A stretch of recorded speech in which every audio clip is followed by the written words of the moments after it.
Firstly, good afternoon to all of you. Now, today I intend to chat with you about the mindset that you should have for approaching the examination. This is what I call the orientation.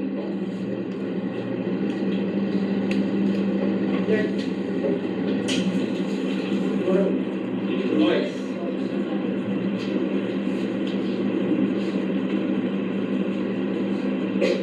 Two ways should suffice. Now, the purpose for being here is to help you become a good examinee. We are not here to make you a sociologist, but to make you a good examinee. Now, this good examinee is not something very vague.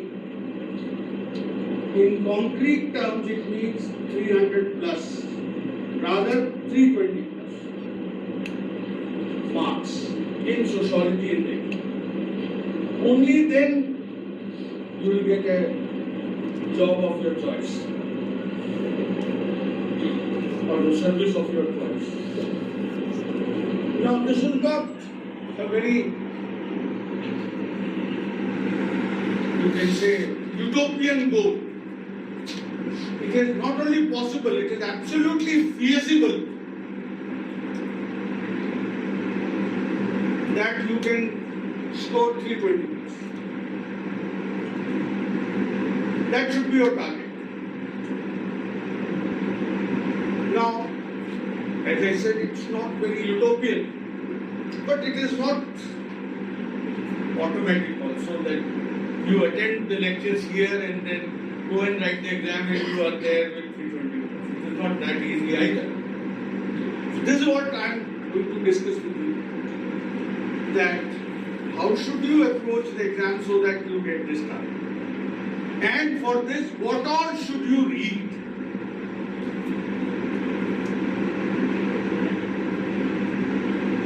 What is it that you have to read? Now, my approach would be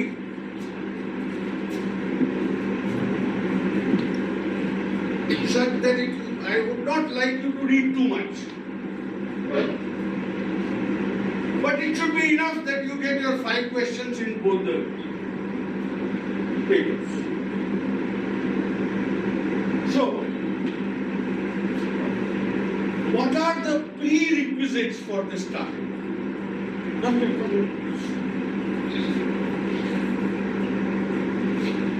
What are the prerequisites?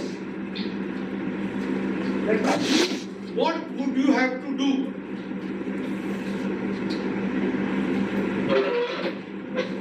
Now, I am not sure how seriously you take my suggestions, but if you do take them seriously, I can assure you that 320 plus is not at all a difficult proposition. Now, requirement, because you are writing the exam with the English medium, is that you should be able to write grammatically correctly.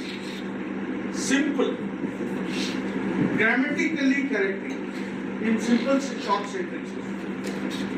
Now, that part I am not going to teach.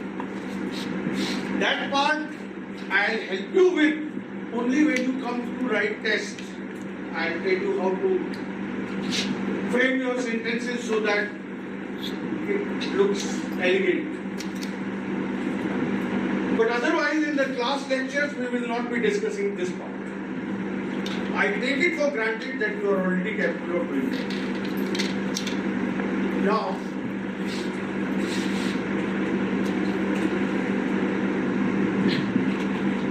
if you have a look, and you should do that in fact very often, and have a look at previous year's question papers.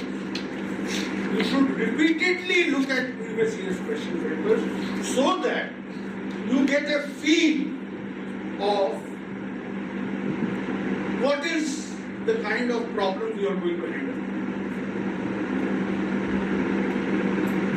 It is not sociology for sociology's sake. It is sociology for questions in the exam. First requirement for that is you will yourself get to know that you will have to cover at least 95% of the syllabus.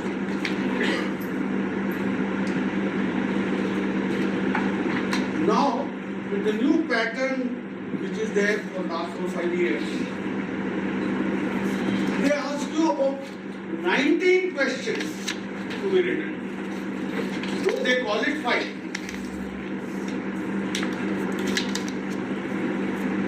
There are 2 compulsory questions.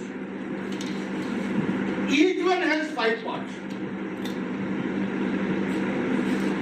Although these 5 parts are very short answer type questions. You have to write only 150 words. You don't need to write very elaborate, lengthy essays. But then the questions are 19 questions can cover almost the entire syllabus. And as I said, 2 compulsory questions with 5 units each. In each question there will be 5 questions. And then 3 optional questions. Each one with 3 parts. So that makes it 9. 9 plus 10, 19 questions. You will have to handle 19 topics in the paper while writing down.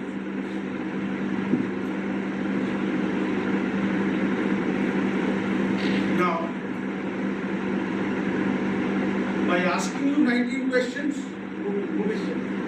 you can cover, they can cover almost the entire syllabus. That's one thing. What I plan to do in the class, that for the first paper, we will complete 98% of it. There are a couple of topics which are very stupid and which I am not able to make sense of. Then what do they demand from us? That is all I am going to leave out. So 98% of the syllabus will be covered. Moving, who is there? They are moving. Why are you making it a suspense? Be seated there.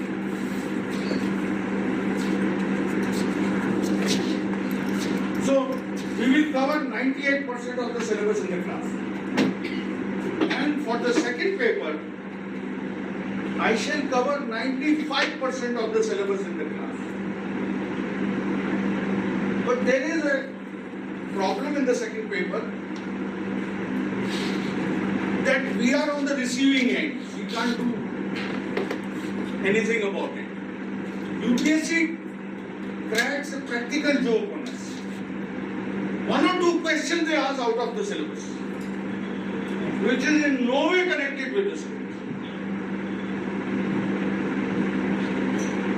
For example, this year, they have asked a question on demonetization. That's more of a current affairs question in the GS rather than sociology question. Another question they have asked, which is more of a geography question, interlinking of rivers and its consequences. Now, this does not fit in with the syllabus at all. But it doesn't mean that you should panic. All it means is that your choice is restricted in the syllabus. And if you 8 questions and want you to write 5 questions, but out of 8 questions, 1 or 2 questions would be this kind of nasty question. 5 questions would still be there, which would be out of the syllabus only. But they do another thing. that they stretch the syllabus and go beyond what they have written in the syllabus. For example, as you would look at the syllabus,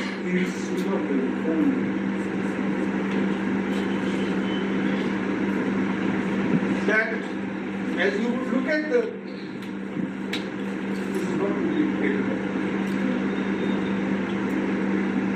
as you would go through the syllabus yourself, you would find there is no mention of Ambedkar anywhere. But somehow or the other they bring Ambedkar into the question paper.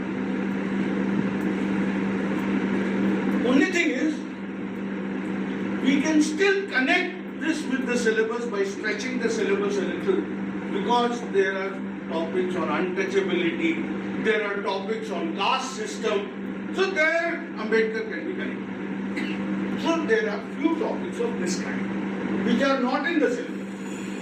I shall be covering those topics additionally. So actually we will cover more than 100% of the syllabus in both the papers. Because we will also cover those topics which are not mentioned in the syllabus, but on which they do ask questions now and then. Questions like interlinking of rivers we cannot anticipate. They are bouncers. You have to just let them go without getting panicky about it. So, all that we cover in the class, you have to, follow the entire thing. You have to prepare the entire thing. You can't leave out anything out of that. If you want to be absolutely sure that you get your 5 questions. Now, then the quality of questions. I should say that there UPSC does make a special effort to ask you intelligent questions. They are not going to be absolutely straight questions out of the syllabus, according to the language of the syllabus. Some would be, of course, like that only, but not all.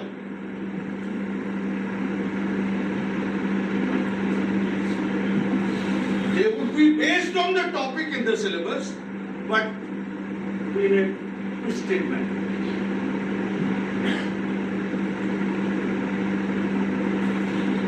If I read out a question, although I know that you are absolutely fresh to the topic with no background, so you will not be able to appreciate the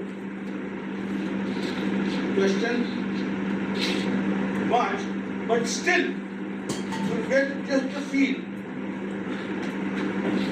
See, there is a topic called modernization. Now, the question is, how well do you think Twining, Durkheim, Weber and Marx predicted the character of modern society? There is nowhere in the syllabus the view given, the topic given that discuss the views of Marx, Weber and Durkheim on modern society. That topic is not there. But they have mentioned that Durkheim has to be studied, Weber has to be studied, Marx has to be studied. They have not mentioned Twining, but they have asked Twining. So there are some thinkers in the first paper which they have not mentioned, but they may ask. So we will cover those thinkers also. But besides that, this question can only be handled if you have understood sociology. I write it on the board only to emphasize its importance. Understand. That's very important. It is not remembering and memorizing sociology. It is understanding. And that would be my concern all throughout the course. And that is what I want also to be your concern all throughout the course. If you have really understood the essence of modernization and the ideas of these thinkers, then you can handle this question. It's not a difficult question. But the approach that you write down the content, memorize it, that will not. That move in. Come here, or you have to sit there. Now,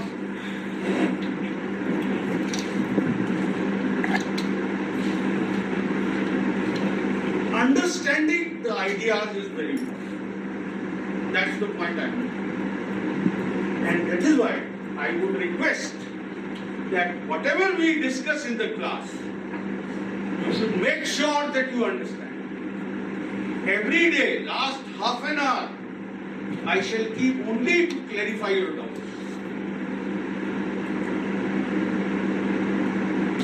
We will have a clarification of each and every doubt of yours, individual doubt. Secondly, whatever you read in the books also, make sure that you understand it. If anything you don't understand, next day come and raise that point as your doubt in the doubt clarification. That only with understanding you will be able to answer the questions.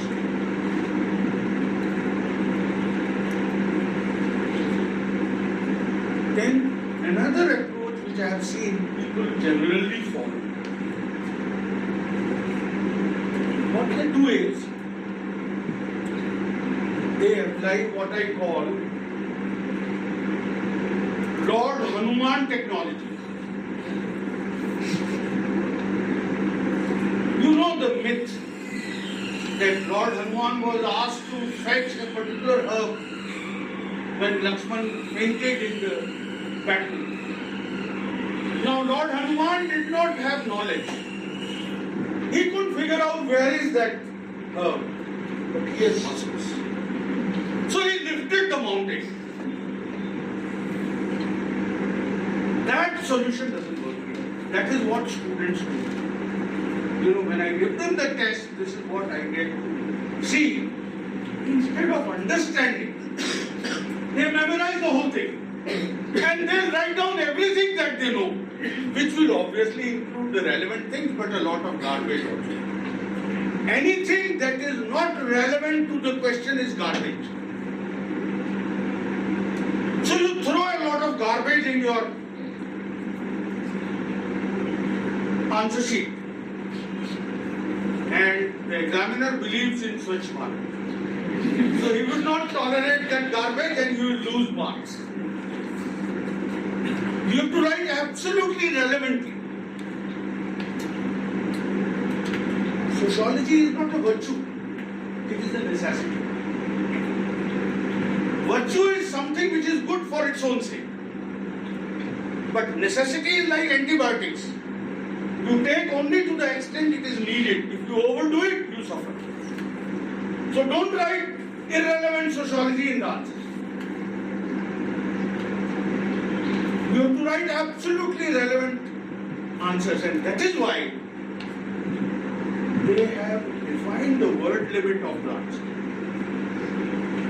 That the shorter questions, which are 10 markers, which carry 10 marks each, those questions demand 150 words. 150 words is all that you do.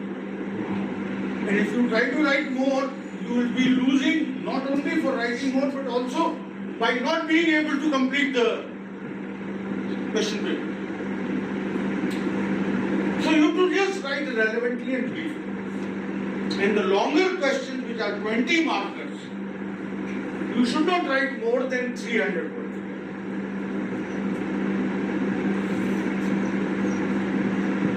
So if you have to finish your answer in the 300 words and write everything that is relevant, then obviously you can't afford the luxury of writing irrelevant. And that selection, what is relevant and what is irrelevant, is only possible if you understand. Otherwise, you will follow the Lord's and monopoly. Then,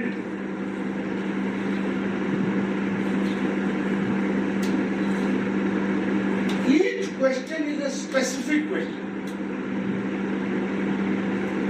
The precise aspect has to be answered. Like the question I read out to you just now about the views of Toynbee, Durkheim, Weber and Marx with respect to modernization. It's a specific question that how well did they predict the character of modern society? That is what is to be answered. Not all that you know on Durkheim, Weber, Marx and so on.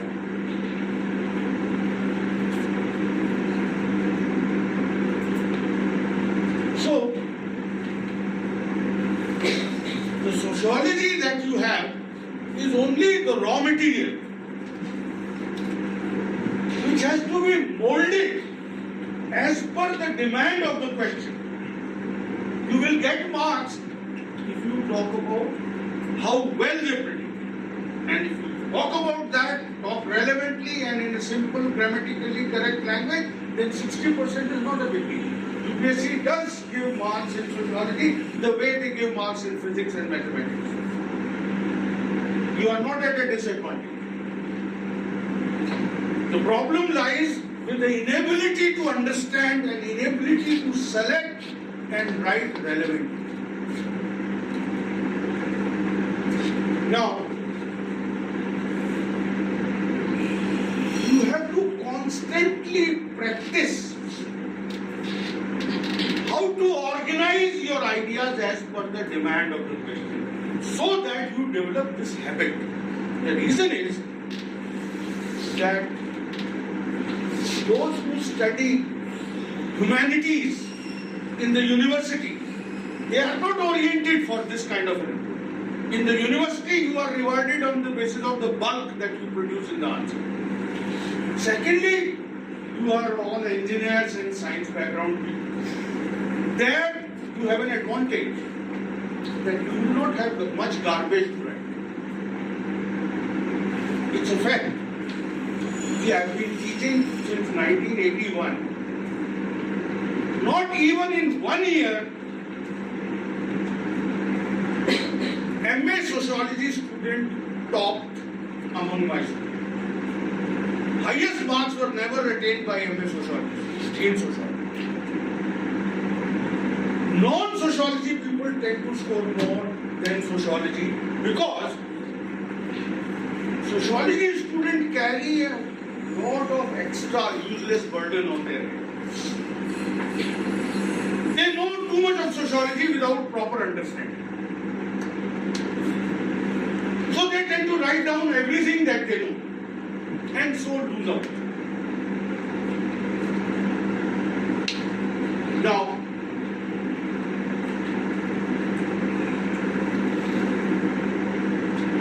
therefore, besides understanding, you have to constantly practice how to organize your raw material to the demand of the question. This exercise is what I have given the name thought frameworks making thought frameworks. Once we get started with the syllabus from Monday and I cover a few topics, then I will demonstrate to you, explain to you, illustrate to you in the class how to prepare thought frameworks. Ask me to go.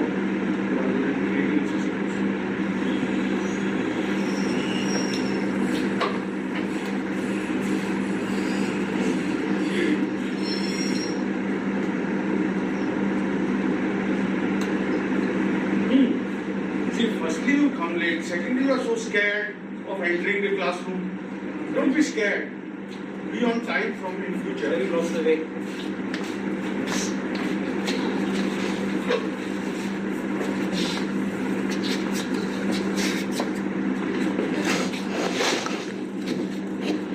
So, that thought framework making practice has to be carried out by you every day. That is where I need your voluntary cooperation. Because unless you practice thought frameworks, you will not develop the habit of selecting, deciding what is relevant, what is not relevant, what is to be excluded, what is to be included. Then what will happen if the first time you are facing the question only when you are in the examination hall, all the sociology in your mind will tell you, write me, and you will end up writing. Alright, you will not be able to select relevant. Now,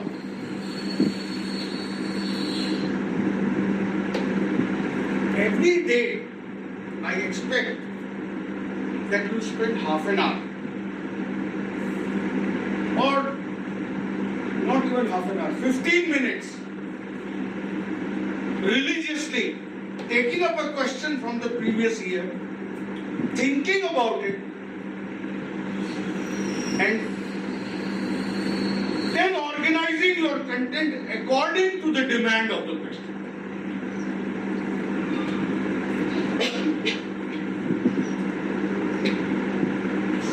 Now, this exercise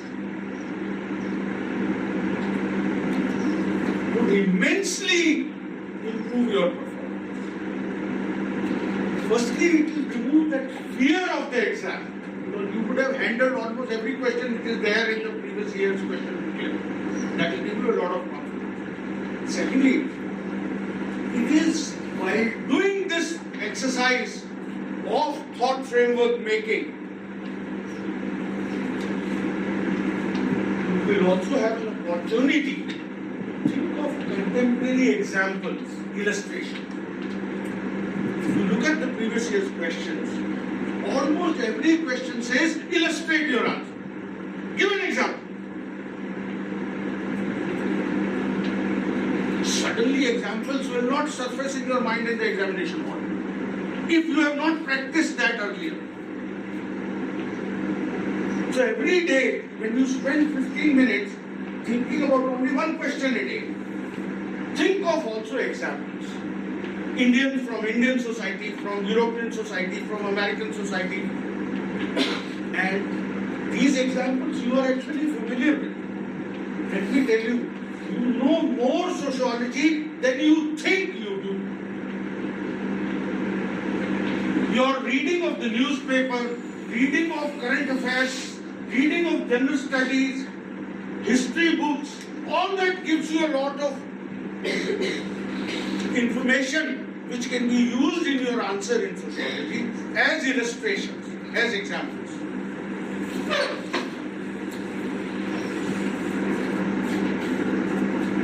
So, that thought framework making is very important. Then another requirement, particularly that I have seen in the last 4 or 5 years, that they have developed this tendency which I already mentioned to you, that asking current affairs questions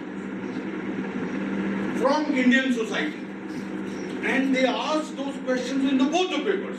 They may put Indian society question in the first paper also. We can't help it. They have themselves said that first paper is general sociology, second paper is Indian sociology. So Indian society question should be only in the second paper, but they put it in the first paper and there is nothing to do. So, carefully study the current affairs development which are connected with sociology syllabus. Like I can give you an example.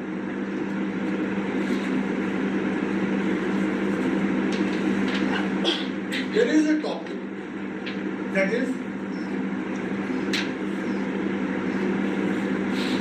patriarchy and discrimination against women or atrocities against women. This topic is there in the syllabus. Last year, they asked me to move it. That was just the time close to the exam being talked about in the newspapers. That MJ Akbar's case and other cases were being talked about. And on the same topic, this year also they have asked a question. What is POSH Act? Prevention of Sexual Harassment Act.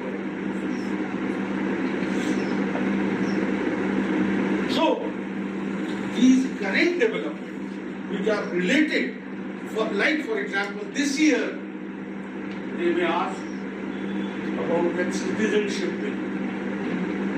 Because citizenship is a topic in the second paper and also in the first paper.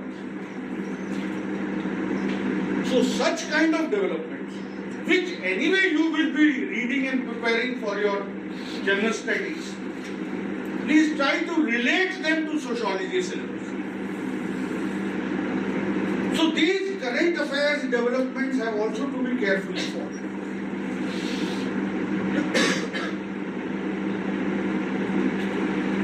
Then another point where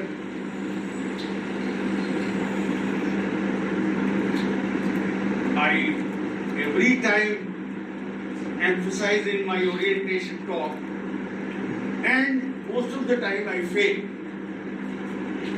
But I am an optimist, so I have not given up. That is, please write the tests. Because word management and time management cannot be learned through a lecture. You have to practice it to improve upon your quality of answer and the time management. As I told you, that 19 answers have to be written. So, not very lengthy ones, but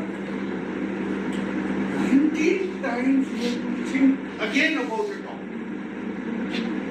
At least 1 to 2 minutes will go. Every topic you write, you cannot write unthinkingly. You have to understand the meaning of the question, arrange your raw material according to the question, and then write the answer. So 19 times you have to think again on a new topic. Then put in your ideas in the answer sheet. So unless you practice test writing, you will not be able to handle it. You will write 19 answers, but you will just write whatever you feel like. An examiner will give you marks the way he feels like. That's what happens. That's why people don't score. Now, if you have no problem with English language, then making you understand sociology is my problem. I'll see to it that you understand, provided you are vigilant about your doubts and not shy asking your doubts in the class. Asking a doubt is not a sign of your ignorance, that is a sign of your intelligence and your commitment that you really want to understand. So making you understand sociology is not a problem. You will understand sociology. One, after having understood the topics in the syllabus, you have to present it in a manageable form. And when I say manageable form, what I mean is you should be able to retrieve that information on demand. So you have to make brief notes. You have to make brief notes of both the papers. How to make notes, I'll explain to you after a little while, say after 10 or 15 days. Please remind it to me. I'll explain it to you how to make notes, because right now we haven't discussed anything, so I cannot think in abstraction. Taking the topics which we cover as an example, I shall be telling you how to make notes. But the notes you must make. Mind you, one experience you will have, that when we discuss something in the class, you feel very comfortable that you understood it. 2 days later, all that will evaporate. Your mind would be blank if you think of the same topic. because it is only one-time exposure. The information should be processed by your mind for some time, only then it would be registered in the memory.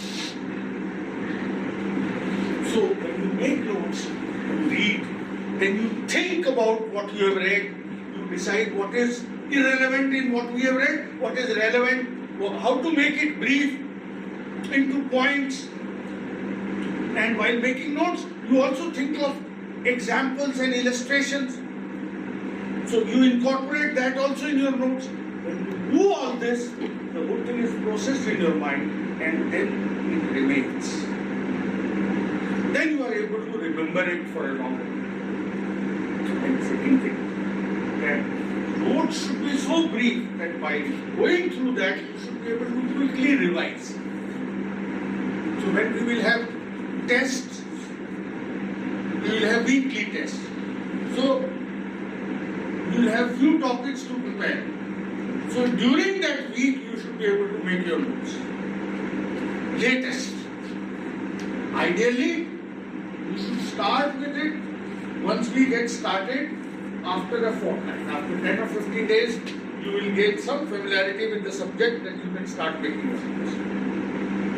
And latest by the time you come for the test.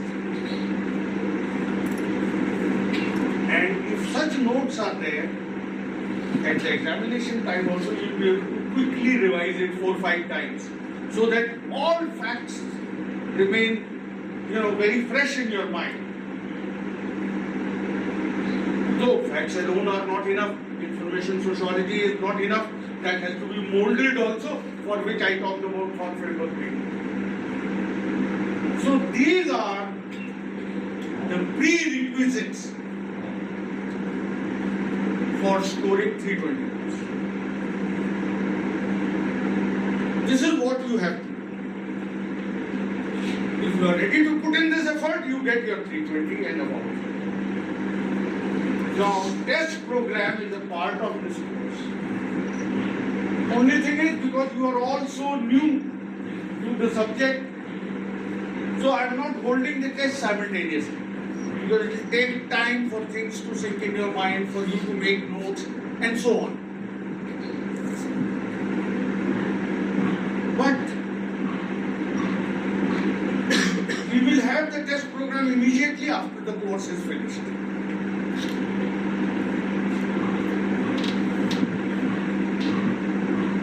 Broadly, roughly, we will finish the course by mid-January. I have been saying 10 or 12th of January. Worst scenario, 15th January. Around mid of January, we will finish this. So, half of January, February and March, that would be one test program for 2.5 months. You will come on the weekends to write this.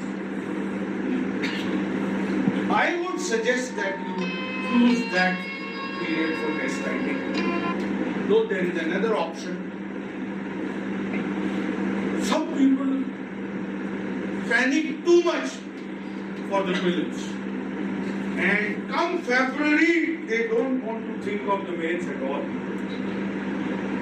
Which is, I think, overreaction. So they'll say, we will not write test right now, we'll write test after prelims. I keep that option also. June, July and August, we'll have again 3 months test program. Ideally, I would prefer you write test in both the times. Because first time test you write in January, February, when your tests are going to be evaluated, you will know what are your problems. And the second time, by that time there is enough gap, 3 to 4 months gap, in which you can cover up those problems and then write test again, so that you write well and you gain the confidence.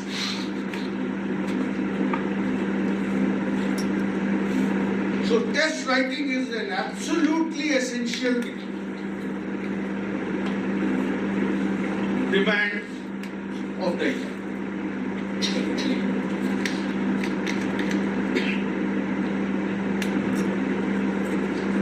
So this is what I believe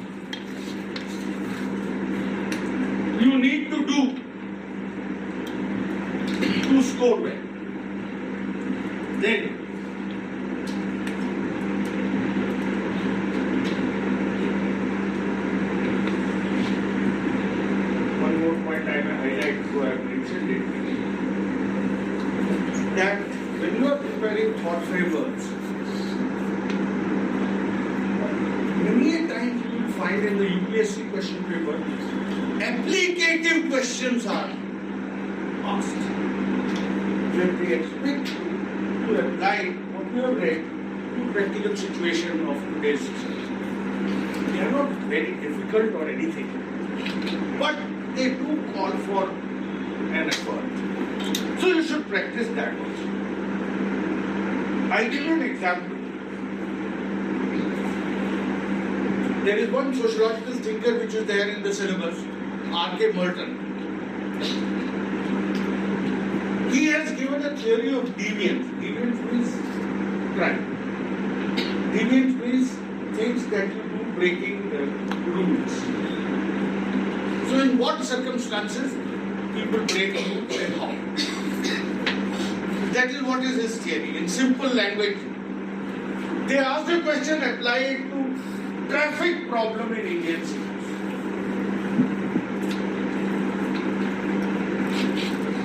Now it might be very frightening to you. It's not difficult actually. When you will learn the theory and I will discuss such questions in the class, so you will know it is not difficult. But it will not come to you automatically. You will have to think on these lines of practical application of the concepts. So for that also the thought framework making exercise is very essential. Then comes the question, what should you read?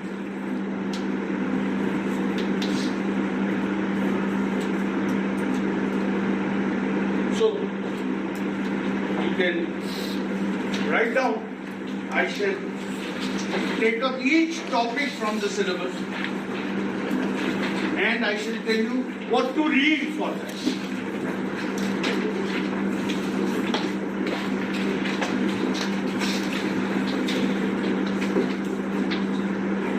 So we start with paper 1.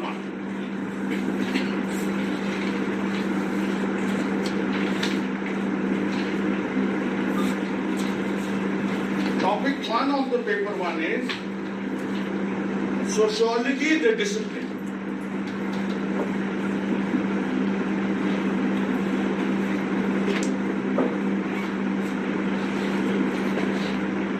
Sociology, the discipline.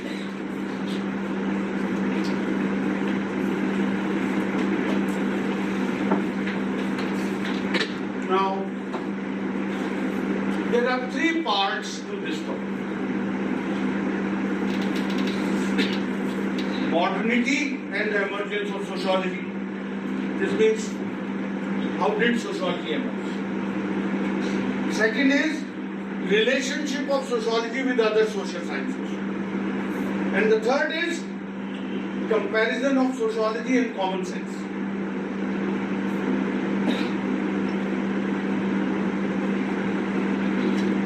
Now for this,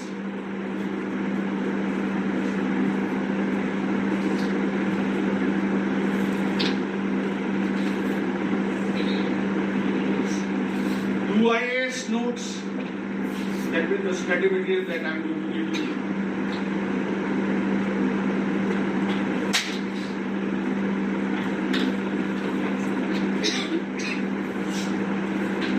And there is one book.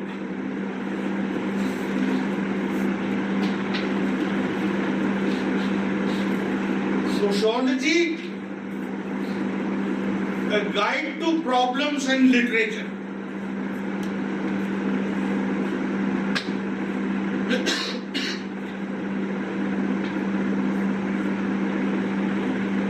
Sociology, a guide to problems and literature. By T.V. Bottomore.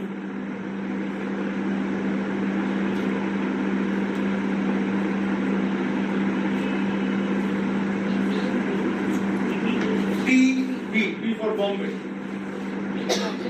T.V. Bottomore, B-O-T-T-O-M-O-R-E. Now I want you to read the first 80 pages of this book. 80. First 80 pages. 80.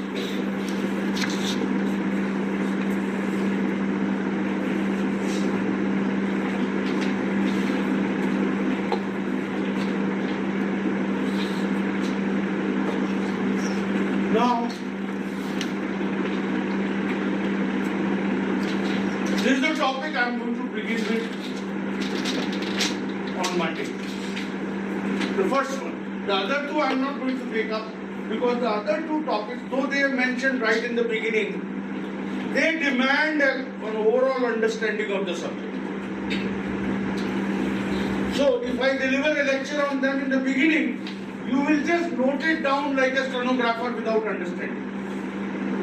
That I don't want you to do. So the remaining two topics, that is sociology and common sense. Because when we compare sociology with common sense, you should know what sociology is. That idea you will have only when we have covered the first paper. So these other two topics I will take up in the end. But Baltimore's first 80 pages are the only source where all these things are discussed. Though sociology and common sense is still not discussed in that, but that is discussed in the UIS notes, the notes I am going to give you, and I discussed that in the class. Now, these 80 pages of Baltimore make a very difficult. That's a fact. I am telling you before that. And in spite of that, I am telling you to read that because I have a purpose in mind. That you will ask questions only if you read Baltimore. Otherwise, you will not ask me any questions. When you will read Baltimore, there will be so many things you will not understand. I want you to note down everything that you don't understand. And then we'll keep one day only to discuss Baltimore doubts. But once we have discussed Baltimore, then you will have a command over all the areas on which those topics are. So I don't think you are chicken-hearted people get scared because it is difficult reading and then not touch it. Please don't do that. Have a bit of guts. Read it. Note down whatever you don't understand. In fact, I want you to read it at least 2 or 3 times. So that by the first time, you will not even understand what you don't understand. Second reading only, you will get an idea what are my doubt areas. So, by the third reading, note them down. Take a small notebook and note them down. What all things you have not understood. Don't have to be worried. We will discuss that in the class and clarify all your doubts. So that's about the first topic. Only first 80 pages. Maybe you can read it after a little while. At least the first chapter in Baltimore is Study of Society. That discusses emergence of sociology. You may read that after I have covered it in the class, so your problems would be reduced. Then we come to the second topic.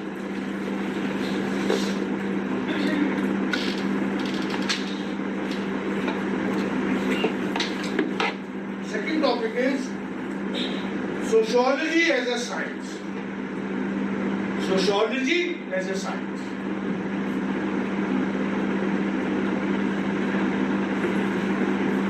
Now, I should be covering all these areas in the class.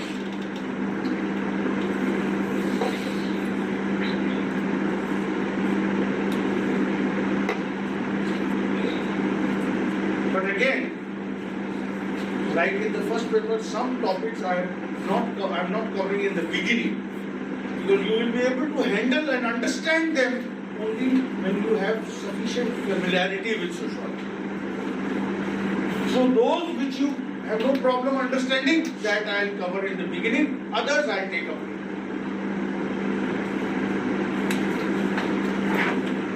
But as far as your readings are concerned, there is one book which is quite good for the first paper. Unfortunately, we do not have a similar book for the second paper. That is called Themes and Perspectives in Sociology by Haralambos and Holborn. See, there are two books of Haralambos. One is Haralambos and Held. That's an orange, dark orange colored book. I am not talking about that. Don't buy that. There is another book, Haralambos and Holborn.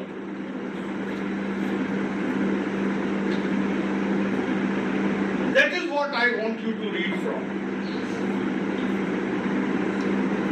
So for this second topic and the third topic also. Third topic is research methods in sociology. For second and third topic of the syllabus, you have to read the chapter on methodology. There is a chapter with the title Methodology in Haralambos and Holborn.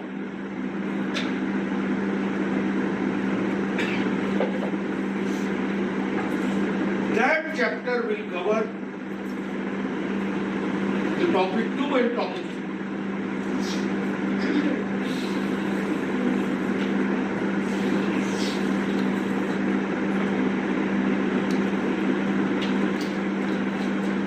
Then we come to topic 4. Topic 4.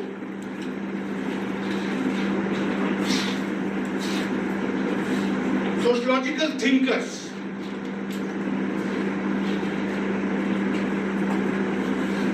See, that is the backbone of the first paper of sociology. That is an area which you must understand very thoroughly. If you gain control over that area, then you will have control over 70% of the first paper. In fact, somebody knows the feedback when you come for admission. So, some of the students told me that they have been told that Mr. Upendra does not give as much time to second paper as to the first paper. Some people told me that. Now, that's to a large extent true. Because it is this topic, sociological thinkers, which is all abstract and which you will not be able to understand, and unless you understand this, you would not have control over 70% of the first paper. Now in the second paper, we don't have any such thinkers. We have Indian thinkers, but with all sense of patriotism and nationalism, lest I should be labeled anti-national.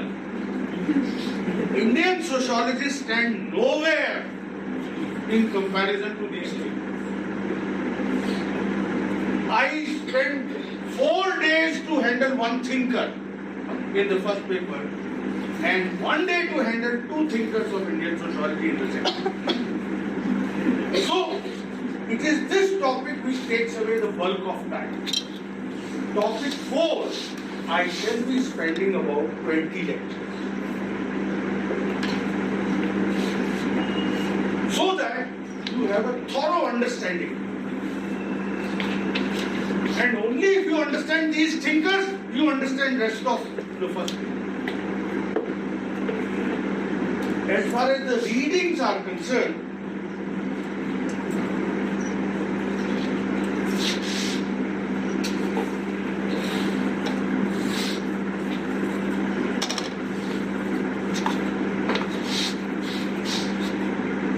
have our UIS notes which cover 5 of these thinkers. In addition to that, since you are writing in 2020 and there is enough time, there is no harm to read a little more. There is a book by George Ritzer, R-I-T-Z-E-R.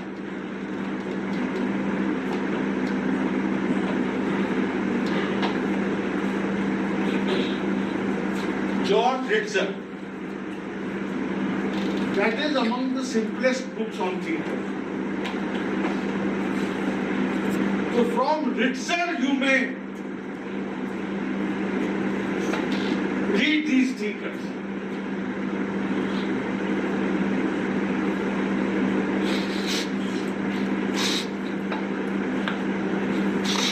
See,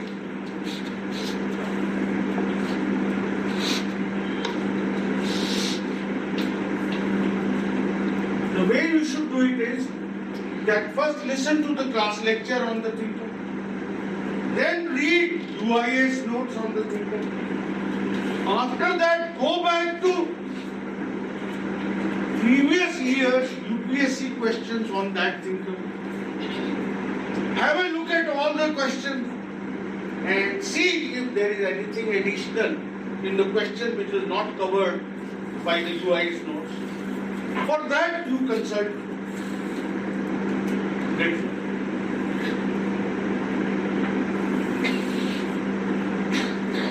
All right. Why I am saying this is, actually UIS notes are supposed to be covering the entire syllabus on thinkers. But what do we do when they ask out of syllabus questions? Like, in a short question, I think it was only for 10 marks that they've asked this year on Karl Marx. They have not mentioned that in the syllabus. Commodity fetishism. There is a concept used by Karl Marx. Commodity fetishism. Not that it's a very difficult concept or anything. But they have not included in the syllabus. Marx wrote voluminously. We cannot cover everything that Marx wrote about. So, for such kind of bouncers, you may look at Ritzer. And such topics, obviously, you can ask me as a doubt and I will clarify them in the classroom. But they would not be included in UIS. UIS notes are according to syllabus. So to take care of such bouncers, you should read. So I would suggest you read Ritzer selectively. Now, there is one thinker in the end. Move in, move in. Come here. Can I say that you are too early for nothing?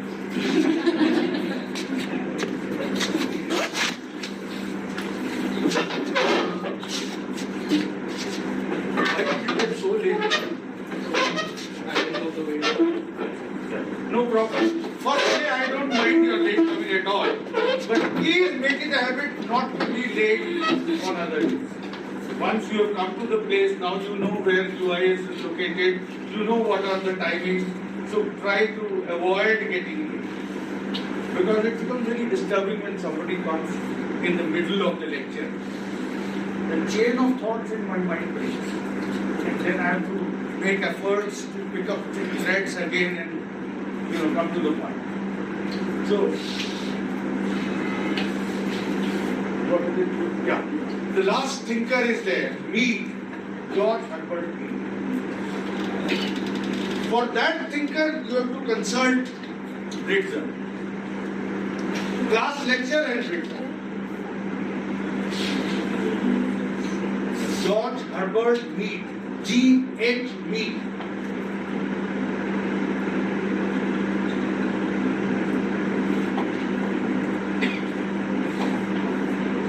GHB. For this, you have to read from Ritzler. Now, here I will tell you something. Don't think I am acting as a sales agent of that person. There is a shop nearby, and there is a fellow who has entrepreneurial smartness. So he had contacts with my students who come here and go that side near the shop for taking tea. And through that relation, he has picked up what all topics they need the material on. So he has a photostating shop, Xerox shop.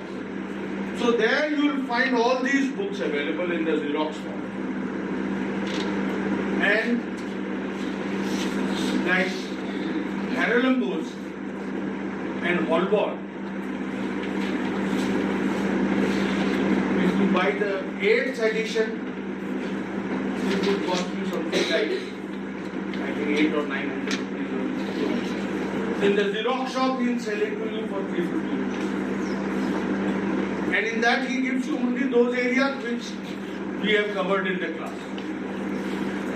So, similarly, Ritzler also, earlier Ritzler was not available in Indian edition. Now an Indian edition is available. So either you will buy the Indian edition, which is definitely cheaper, or you can go for free. So this is about topic 4. Now we move on to topic 5.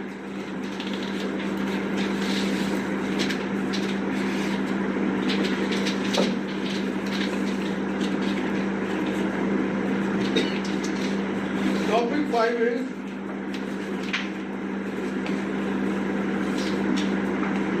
stratification and mobility.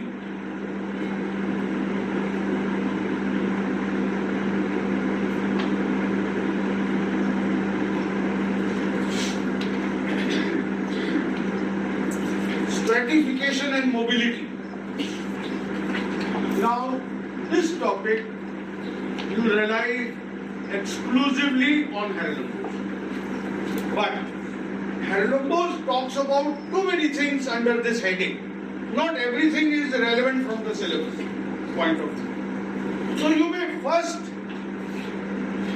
listen to the lecture on this topic and then read from Haralambos the topics that we have covered in the class. Otherwise, actually Haralambos is a very voluminous book. Then we move on to topic 6.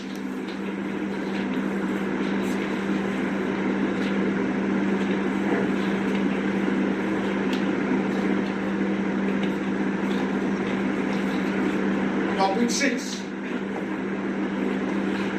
Work and economic life.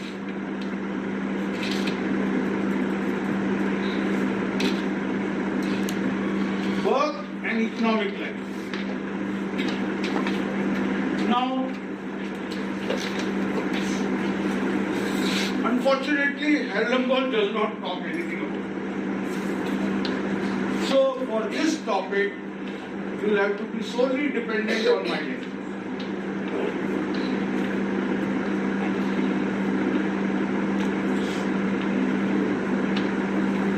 And the problem here is, actually, earlier edition of Haralambos talks about this topic.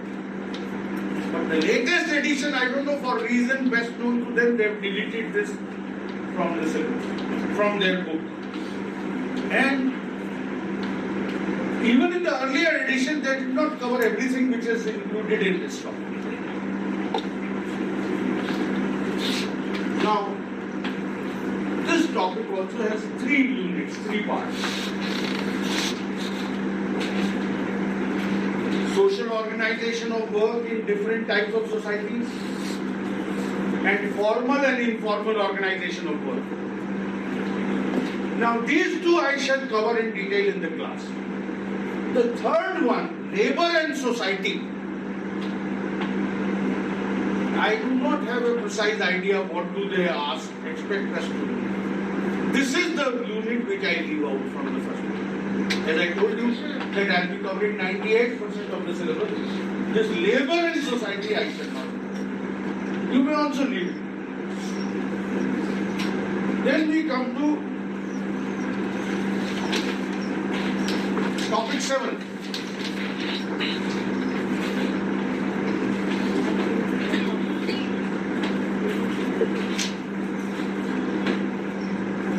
Topic 7 is politics and society.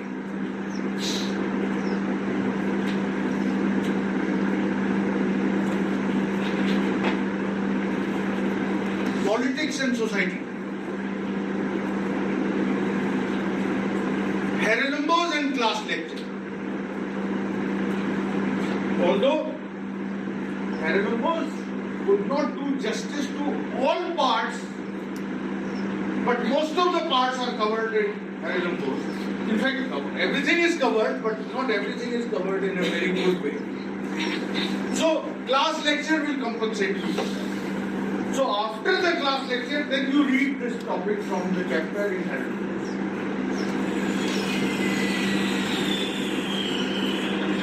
Then, topic 8.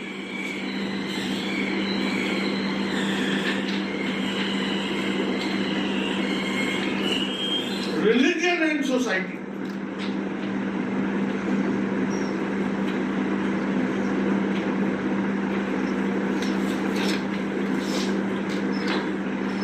Religion and society.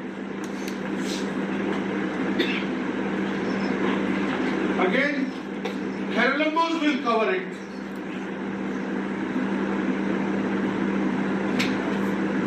Fully.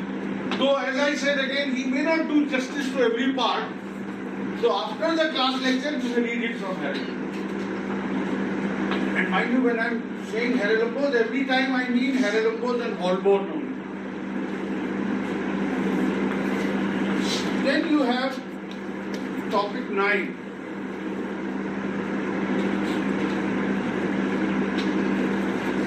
Systems of kinship.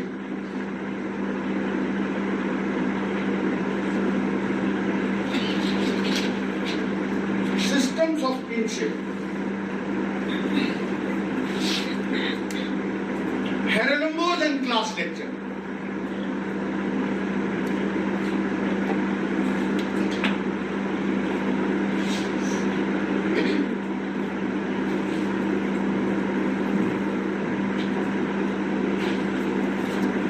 Then you have last topic, social change in modern society.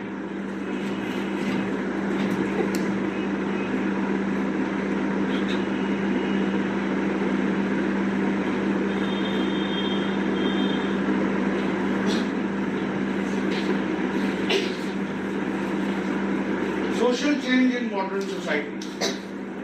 Unfortunately, Herrenbosch does not cover this topic. So you will have to rely on class lecture and UIS notes. Plus,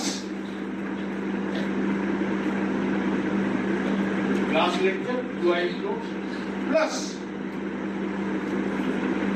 IGNOU study material for MA. IGNOU study material for MA would be quite helpful in the second paper. But in the first paper also, there is a topic here called dependency theory, development and dependency. That topic is covered in IGNOU material. So for that topic, your reading would be referring to IGNOU material. IGNOU material for MA.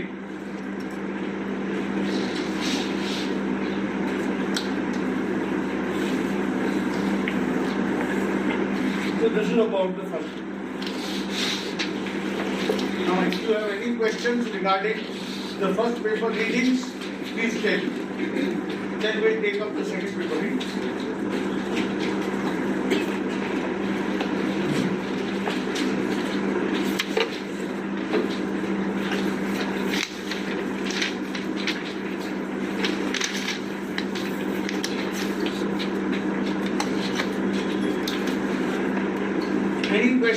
any clarification you want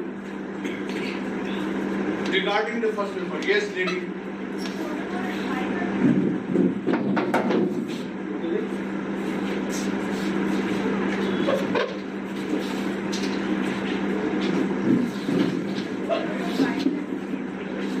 Whatever. It's not very expensive, firstly.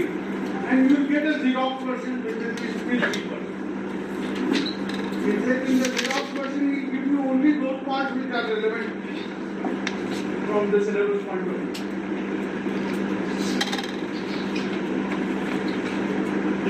Anything else? Where's the shop? Yeah, that I will tell you. In fact, we have some people from the old batch, they know. You know the shop. So, what's your good name? Huh? Jugal Kishore. Jugal Kishore is there, he will guide you. There is this lane going inside. Prior to bakery, that baker's bite, there is a lane going inside. Street number 1 of Krishnanagar. Go down that street. At the end of the street, turn right. Third shop.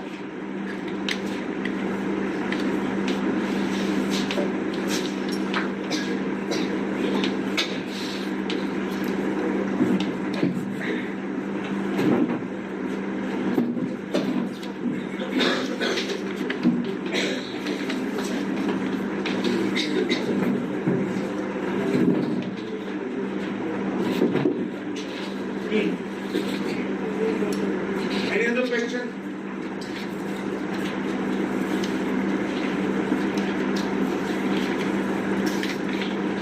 So would we be getting a timetable for the entire syllabus that you would be covering?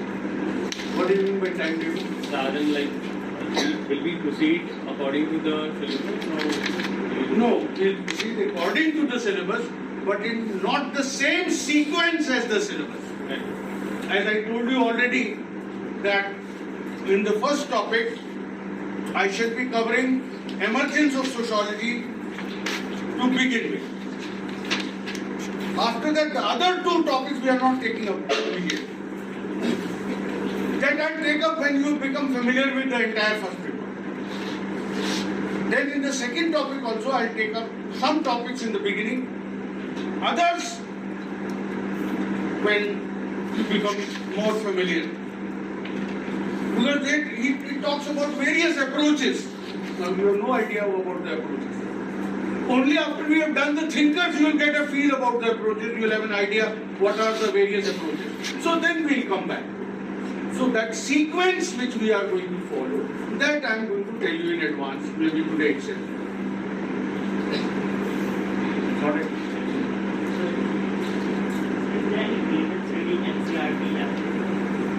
See, that is the kind of background read. There is no harm if you read NCERT, but they would not be very directly related to the syllabus. Alright? That may add to building a background. Particularly when you are all without sociology background.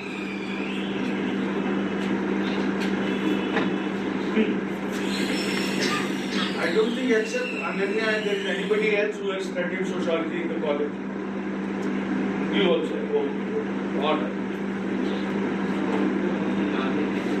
Huh?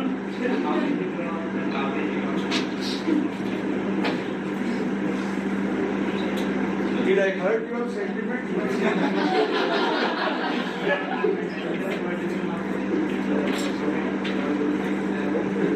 Learned in the college. Yeah, that I will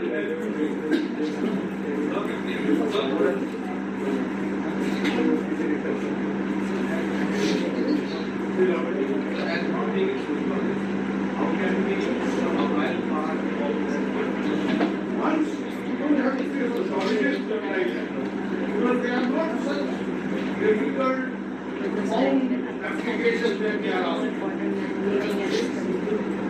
Like you have taken one step, you will just take it. That's all. Once you have understood the concept, you will.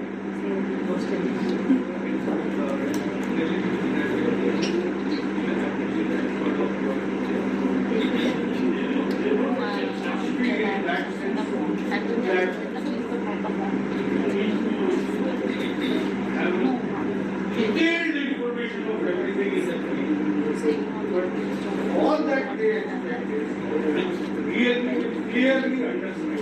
If you understand, you will see yourself that the sociology that we discuss in the class would help you enough with your mindset. More than mindset. That is all you.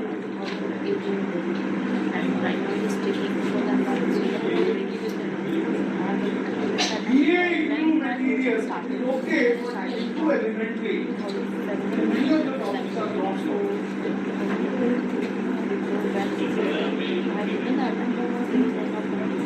There are not many, there are few. 5 or 6 booklets are there. And there is one booklet which I remember it is code at the moment. It is actually from political science, but that covers the entire society. Yeah, SPSC something. Yeah. So that exact code I recommend to know review. So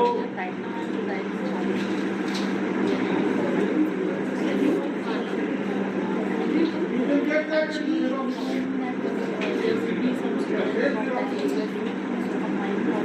He is a small jawar in the main. He has not yet come to the jawar level where he advises people where to go for guidance. He has not gained that kind of authority as yet, but he is a jawar in the main.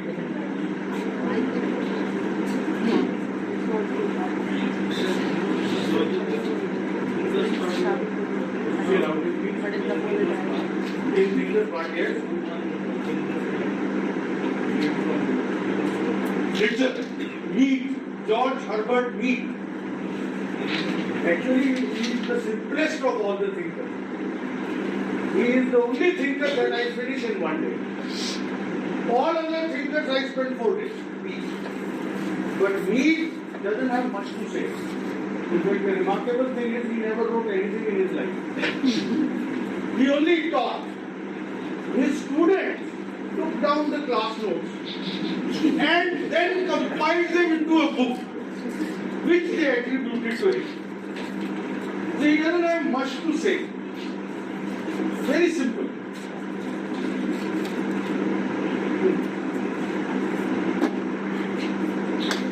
Yes, please, any other questions?